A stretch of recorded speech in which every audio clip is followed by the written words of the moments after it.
When Penelope peed on that stick and saw two bright pink lines, she freaked out. She was only 17, fresh out of high school, with dreams of studying design at university. Her boyfriend Connor, a few years older, tried to calm her down and assured her they'd make it work. And they did.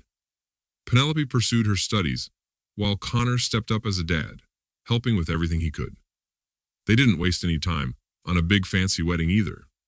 Instead, they quietly signed those marriage papers and celebrated with Penelope's parents at a cozy cafe. But somehow, it all felt surreal to both of them. One afternoon, Julian made his way to Penelope's desk during the workday, striking up a conversation. They usually didn't interact much at work, keeping their exchanges to a simple hi and bye. Penelope felt like a schoolgirl again. Her face flamed red as they chatted. She giggled nervously at his jokes and couldn't muster the courage to meet his gaze. Gradually, gifts began to show up on her desk. These gestures struck Penelope as incredibly endearing. Secretly, she had always longed for her stoic and reserved husband to be this way. But he hadn't been like that even in the early days of their marriage. Now, after all these years, Penelope had stopped hoping for such things. One time during an after-hours office celebration for a colleague's birthday, both departments ended up quite tipsy. By the time Julian approached Penelope, she was on her fifth drink. Initially, he tried to strike up a conversation, but then he asked her to dance. While they were swaying to the music, he leaned in and started whispering various raunchy things in her ear. Penelope's cheeks burned both from the alcohol and from Julian's words. When he tugged her toward the back room, she didn't resist. The truth was, she longed to be alone with him. Their office romance took off from there. Soon, colleagues were murmuring behind their backs, throwing judgmental glances at Penelope. Julian enjoyed his freedom, yet she was tied down by familial bonds, a fact well known to all. It was true nobody had actually caught her and Julian red-handed, but the whisperings among their peers hinted that they were aware of the ongoing affair. Once the whispers reached the boss's ears, he summoned the accused to his office for formal questioning. Overwhelmed by guilt, she admitted to her indiscretion and pleaded for discretion, promising to sever ties with her paramour. Subsequently, she tormented herself with remorse, questioning her rationale for risking her marriage so blatantly, especially near her husband's old school friend. Nonetheless, what was done could not be undone. Regardless, the liaison between her and Julian persisted unchecked. She found herself spending increasingly more time with him, either after hours or during lunch breaks. Their secret meetings at a modest hotel close by became frequent escapes. The affair deepened, ensnaring her like quicksand.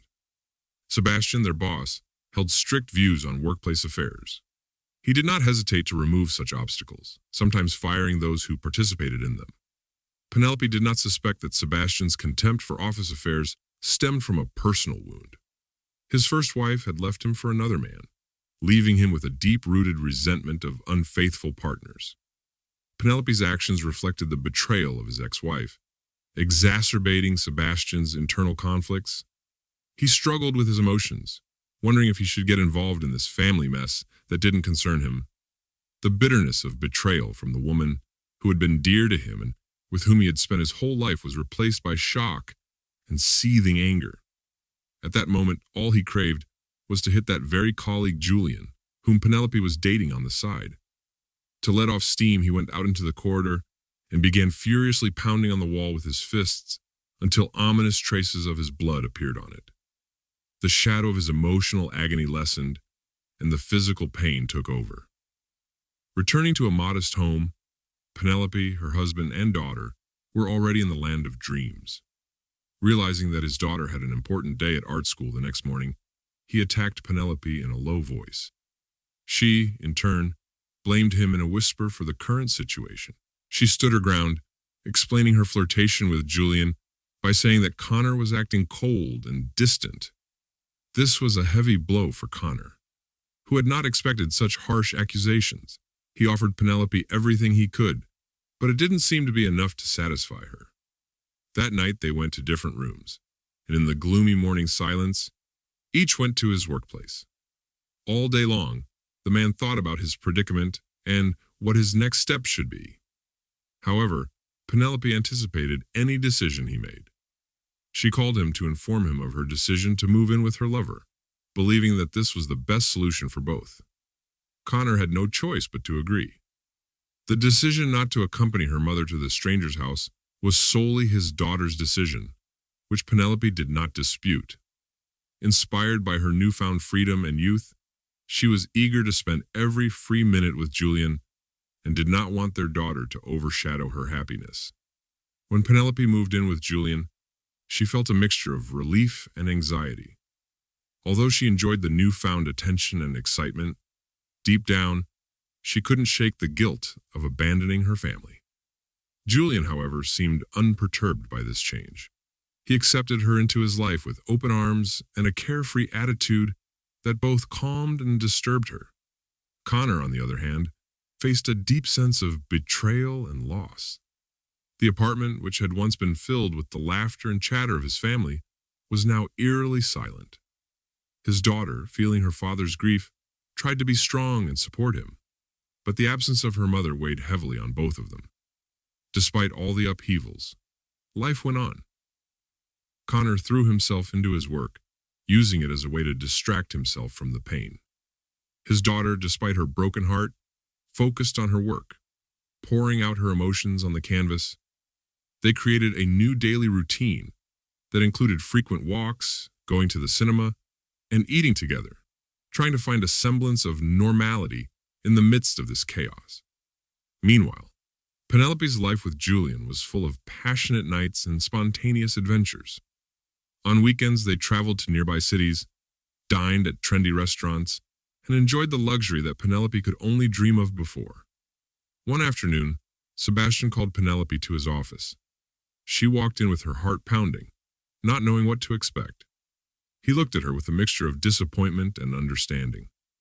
"Penelope, I've been monitoring the situation for some time now. Obviously, your relationship with Julian affects the workplace environment." Penelope nodded, unable to meet his gaze. "I know, Sebastian. I'm truly sorry," she said, interrupting.